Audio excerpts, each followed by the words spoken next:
Un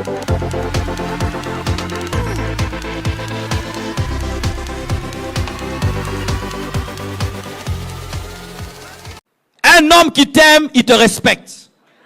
Un homme qui t'aime t'épouse. Un homme qui t'aime, il attend. Un homme qui couche avec toi, c'est comme quelqu'un qui entre dans une maison, il n'a pas payé la garantie, le loyer. Bien aimé, c'est un squatter. Il a squatté. Il a squatté. Tu t'imagines, tu as une maison, tu l'as construite, achetée par des économies, tu as peint la maison, et un matin, tu vas visiter ta maison vide, tu trouves toute une famille qui habite. Ndeko. Aux endroits où on a présenté. Quand tu couches avec une femme que tu n'as pas épousée, c'est ce que tu fais. Ok, vous faites un ndako, vous faites le côté. Vous encouragez. Et même pire, vous tabassez même vos fiancés. Et toi, ma soeur, tu restes. Petit que vous voyez l'inangaza brutal. Yo vraiment ça chidingi pensa. Chidingi. Il t'a pas doté, il couche avec toi et il te tape encore. Et tu repasses les habits, tu prépares la nourriture. Mais yo tu gali kazemite. Non, non, non et non. Et non, et non. Alléluia. Non, non, et non, et non. Et non.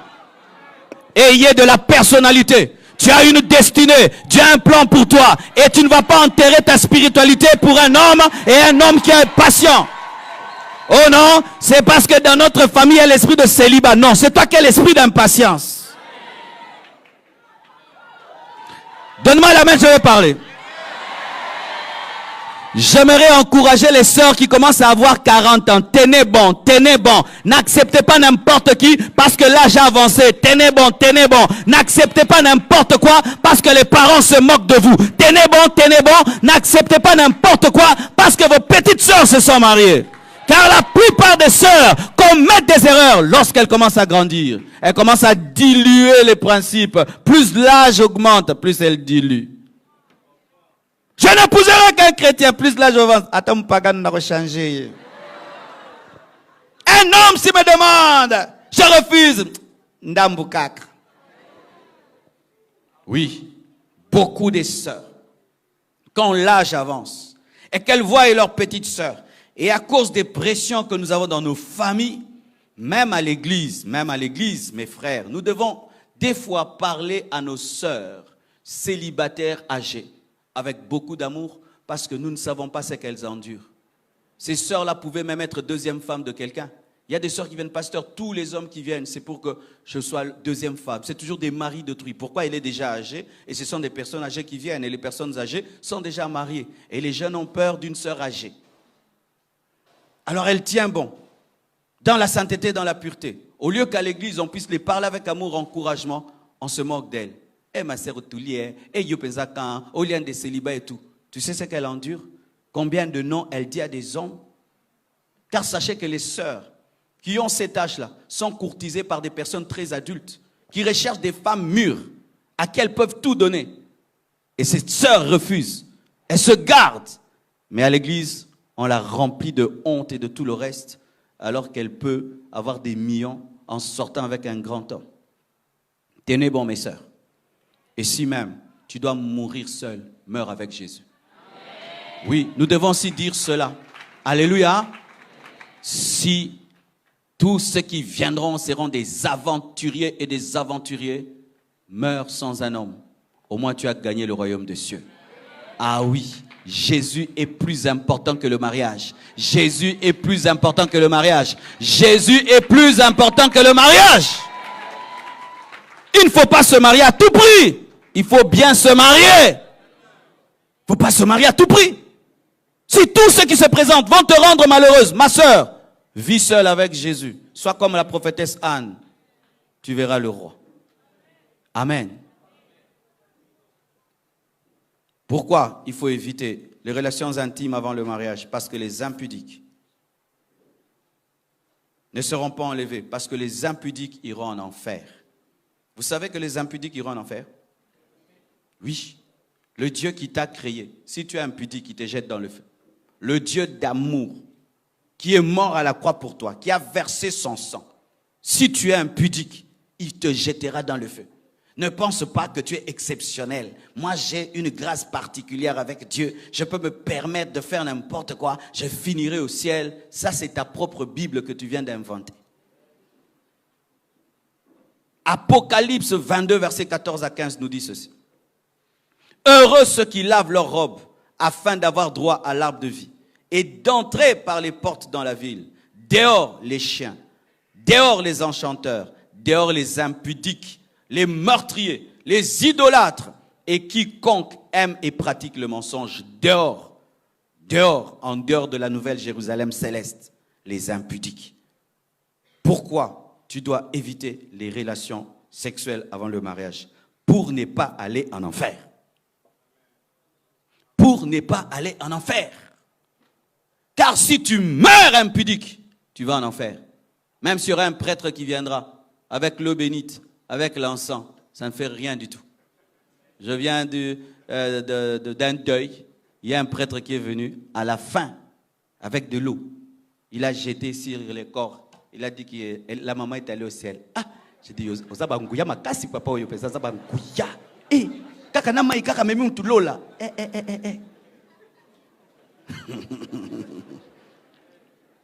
C'est ton style de vie, ta foi en Christ et ta marche avec Christ qui t'amène au ciel. Ce n'est pas ce qu'on fait avant de t'enterrer qui t'amène au ciel. Si tu meurs impudique, qui que tu sois, tu vas en enfer. Impudique avec ta fiancée, tu vas en enfer. Merkoba langa kaka, tu vas en enfer. Tout ça l'entraînement, tu vas en enfer. Me suis. Beaucoup des fiancés pêchent. Pourquoi ils se disent? On finira par se marier. Alors, comment on finira par se marier? On s'entraîne. Ma soeur, tu es une 4x4 qu'on essaye avant de démarrer. On s'entraîne par le péché à vivre le mariage. Est-ce que tu as besoin de t'entraîner? Faites très attention, mes frères. La mort peut surgir de n'importe où. Même le jour de votre mariage, tu es en train d'aller vers et tu meurs. Les impudiques iront en enfer. Tu es là impudique, tu meurs, tu vas en enfer. Dans le feu éternel. Alors que Christ est mort pour toi. Alors qu'il a versé son sang. Mais ton impudicité te prive cette grâce. Faites très attention. Alors, frères et sœurs, terminons avec cette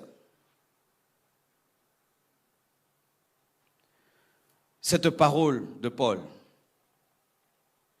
Pourquoi faut-il éviter les relations intimes avant le mariage? Parce que c'est un double péché. Dites double péché. Double péché contre Dieu et contre son corps. 1 Corinthiens 6, versets 18 à 20. Tous les autres sont des péchés, mais l'impudicité, la Bible dit, c'est un double péché. Double péché. Un péché dans un autre. La Bible dit, 1 Corinthiens 6, verset 18, fuyez l'impudicité. Devant tous les autres péchés, on dit de résister, mais devant l'impudicité, on dit fuir. Quelque autre péché qu'un homme commette, ce péché est hors du corps. Mais celui qui se livre à l'impudicité pêche contre son propre corps. Ne savez-vous pas que votre corps est le temple du Saint-Esprit qui est en vous, que vous avez reçu de Dieu et que vous ne vous appartenez point à vous-même? Ton corps ne t'appartient pas. Ta sexualité ne t'appartient pas. Et comme ça ne t'appartient pas, tu ne peux pas en faire ce que tu veux. Alléluia. Ton corps ne t'appartient pas. Et ainsi, comme ça appartient à quelqu'un d'autre, tu dois lui demander la permission. Alors, chaque fois que tu veux commettre l'impudicité, pose la question au propriétaire du corps. Seigneur, j'aimerais un peu... Qu'est-ce que tu en dis, Saint-Esprit? S'il te dit, vas-y, vas-y. Jamais l'Esprit de Dieu ne te dira de commettre l'impudicité. Chaque fois que nous nous livrons à l'impudicité, nous faisons de notre corps notre propre propriété. Alors que lorsque tu te convertis, et ton âme, et ton esprit, ton corps, tout appartient à Jésus-Christ.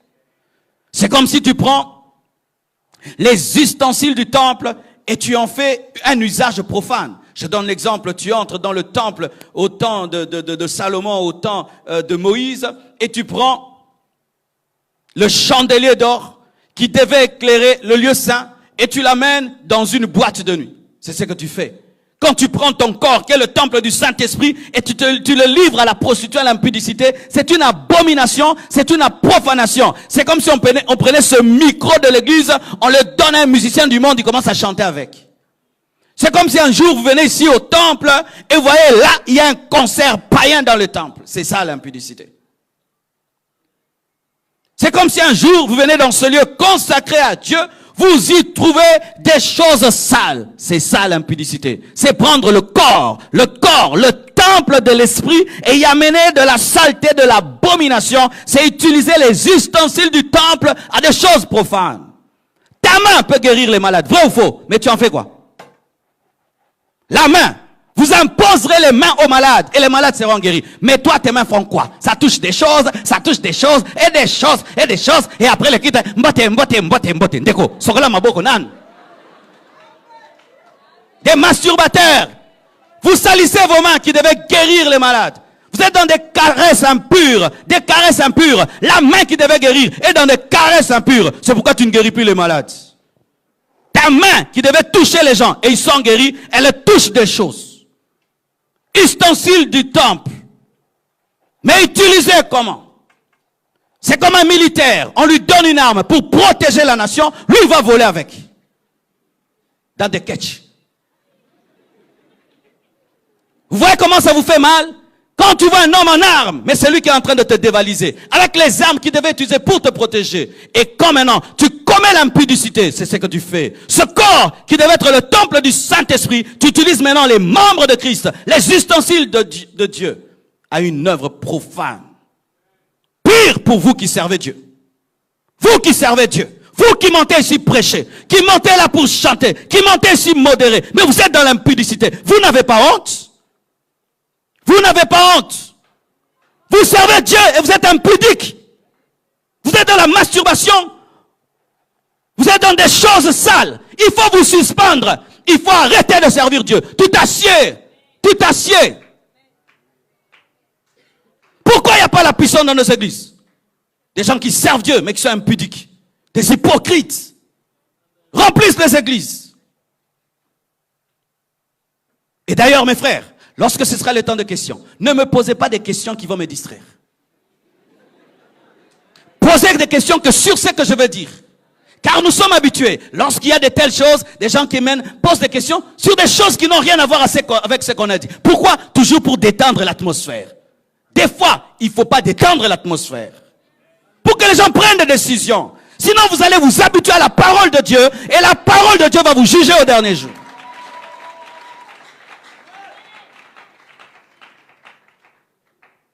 Bien-aimés frères et sœurs, l'homme qui commet l'impudicité pêche contre Dieu, il pêche contre son corps. Car quand tu te convertis, ton corps devient spécial, ça devient un temple du Saint-Esprit. Le Saint-Esprit est Dieu. L'univers ne peut contenir Dieu, mais lorsqu'un homme croit, il peut contenir Dieu dans son corps. Quel privilège, quel mystère! J'aimerais terminer d'ailleurs. Regardez. Quelqu'un va dans l'occultisme. Il fait un pacte avec un démon. Dès que le démon entre en lui, on lui donne des principes. Tu ne vas plus manger ça, tu ne vas plus boire ça. À telle heure, tu dois faire ça. Tu vois, la présence de l'esprit en lui le change. Et il commence à ressembler au démon qui est en lui. Mais nous avons reçu le Saint-Esprit. C'est un esprit de propreté, un esprit de pureté. Comment tu as le Saint-Esprit avec toi, mais tu es en train de coucher avec une femme qui n'est pas ta femme? Le Saint-Esprit se sent comment dans ce corps? Est-ce que vous avez déjà senti, vous avez déjà compris ça? Tu as le Saint-Esprit en toi, mais tu es en train de coucher avec une femme qui n'est pas ta femme. Avec un mari qui n'est pas ton mari.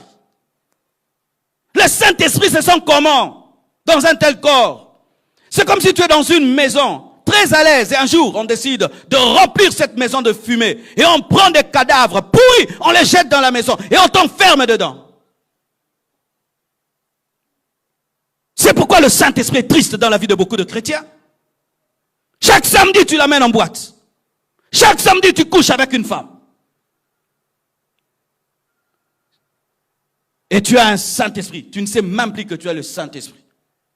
Il est en mode survie. Mode survie. Je vous assure, mes frères et sœurs, nous devons décider de pratiquer la parole de Dieu et de vivre la parole de Dieu et ne pas nous laisser influencer par le modernisme. Amen. Hein? La Bible reste la Bible, même si on est au 21e siècle, on ne corrigera pas la Bible pour devenir une église cool. Une église cool. Une église cool. Frères et sœurs, je suis sûr que certains en écoutant disent, c'est bien, mais que faire? Écoutez ce que Paul dit. Ne savez-vous pas que vous êtes le temple du Saint-Esprit? Alors je comprends que Paul invitait l'église de Corinthe à la révélation. L'un de mes secrets dans le domaine de la sanctification, ce n'est pas la discipline, c'est ce que je connais. La révélation de la parole me sanctifie. Je ne dis pas que je suis le temple du Saint-Esprit, je sais, j'ai la révélation que je suis le temple du Saint-Esprit. Et il est connu à l'église Compassion. Une sœur qui me tente, je te tape. Oui, c'est connu. Na obetio. Avant secrétaire, na betio pesali kofi. 1. Présent d'impolitesse. 2. Ongo boma vinanga na se défendre.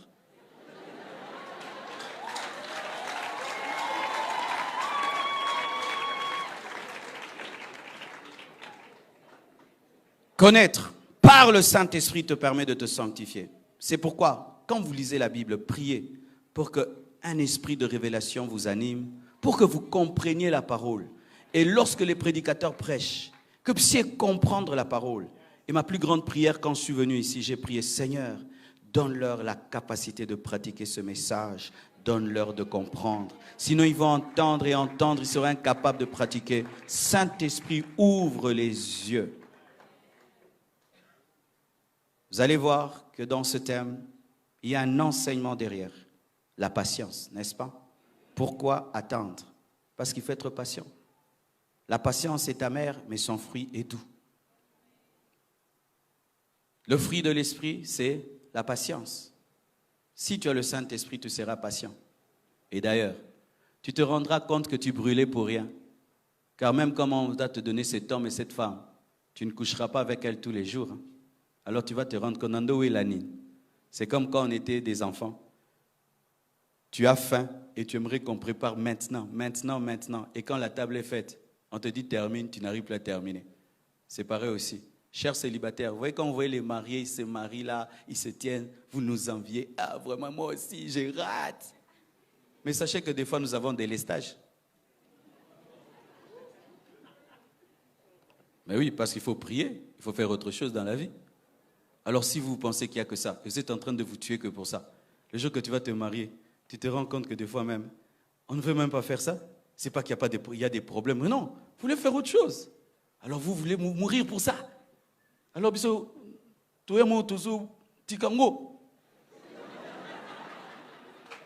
est-ce que les mariés peuvent dire amen? Est-ce que je mens? Oui, les mariés peuvent vous dire c'est la vérité. Moni loko suka ndezo bomabino. Eza biloko na yo za kimyo rolia. Rolia ngo calme, je m'o boya peu rolia. Car si on te prend, mon frère, avec la femme-là que tu aimes beaucoup, on vous enferme dans une même chambre, on dit pendant une semaine, tu vas vous dire, alors, pourquoi tu vas mourir pour une chose que tu auras? Dis à ton voisin, pourquoi tu vas mourir pour une chose que tu auras? Pourquoi tu vas te tuer pour une chose que tu auras? Tu auras, ça, sois patient, sois patient, sois patient. Que Dieu vous bénisse abondamment.